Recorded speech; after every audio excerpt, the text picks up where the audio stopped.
let's start off with some stretches.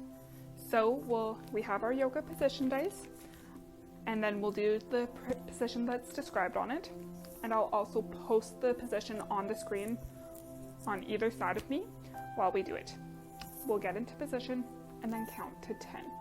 Breathing in on odd numbers and out on even numbers.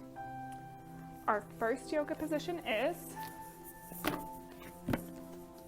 tree pose.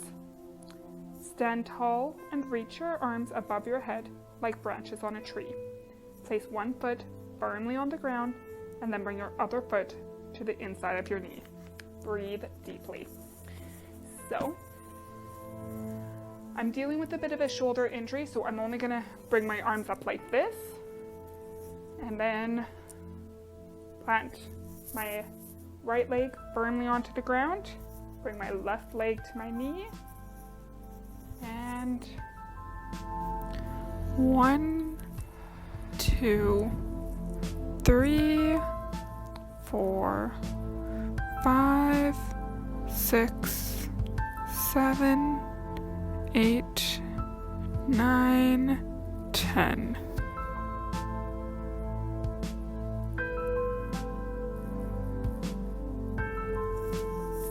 Okay. We'll do one more yoga position and then we'll listen to our story. Ready? Butterfly pose. While sitting down, put the flats of your feet together, then put your hands on your feet. Your legs and your arms will make the butterfly wings, and you can gently move them while breathing deep. So, down low, feet together, and then my hands on my legs, and 1, 2, 3, 4, 5, 6, 7, 8, 9, 10.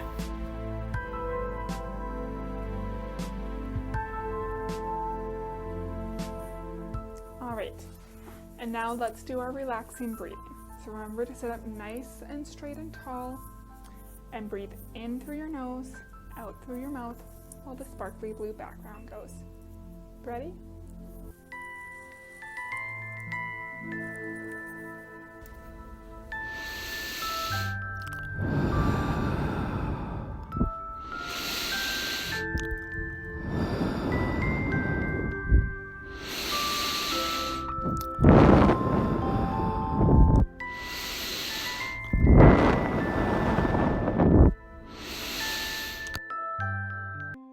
I hope that has helped to relax and calm you, and the story further helps with that.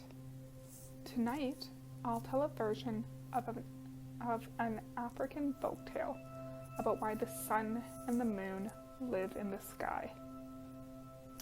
Once upon a time, a long, long time ago, when the world was still new, the sun and the water were great friends, and they both lived on the earth together.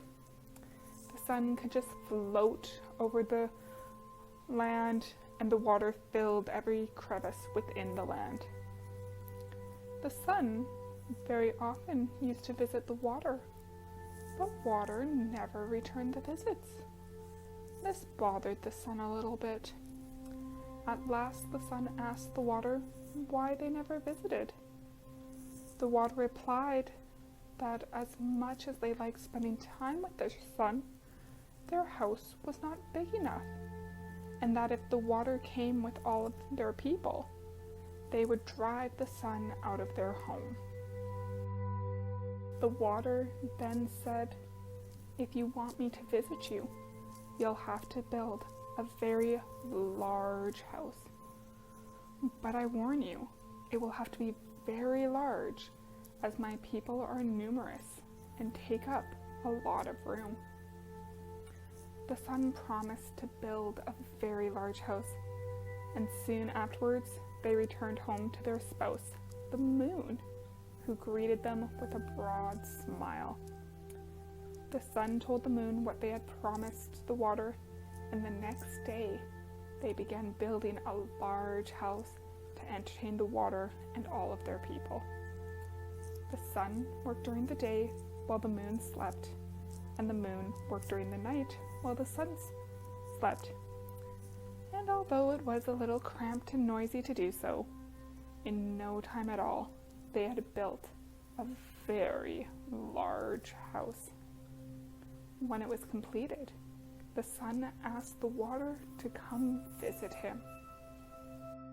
When the water arrived, one of their people called out to the sun and asked them whether it would be safe for the water to enter, and the sun answered, "Yes, tell my friend to come in."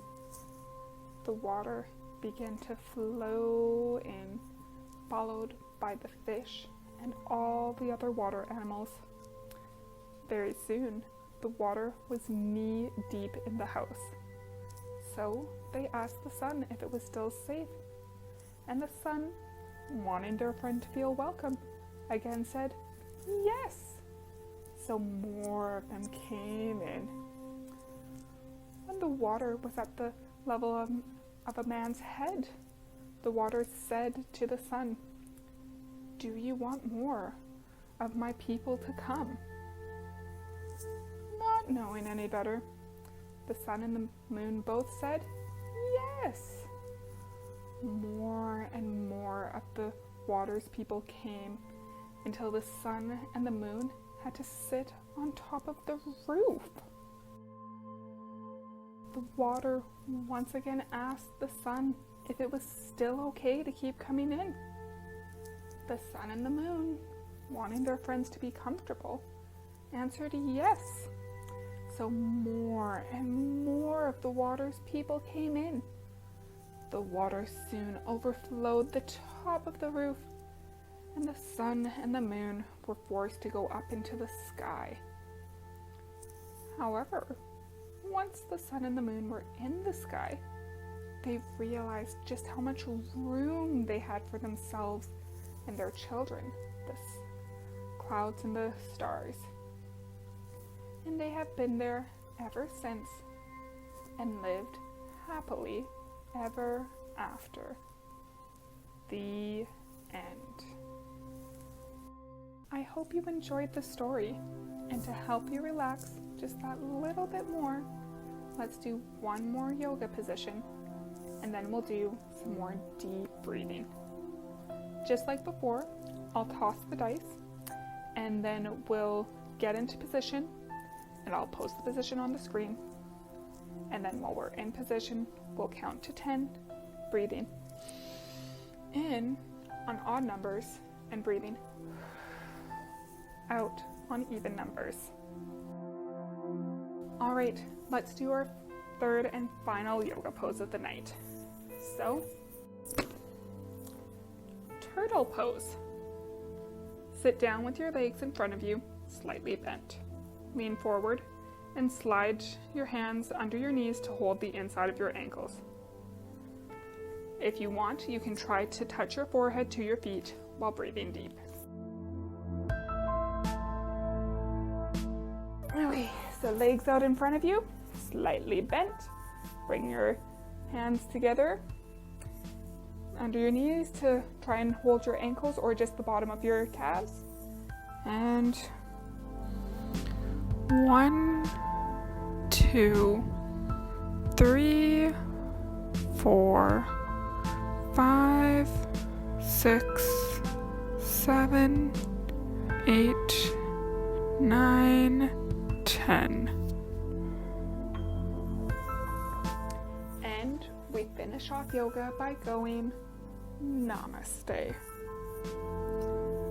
I hope everyone has a great rest of your night, and let's do the relaxing breathing one more time. Are you ready? Sit up nice and tall. Breathe in through your nose and out through your mouth.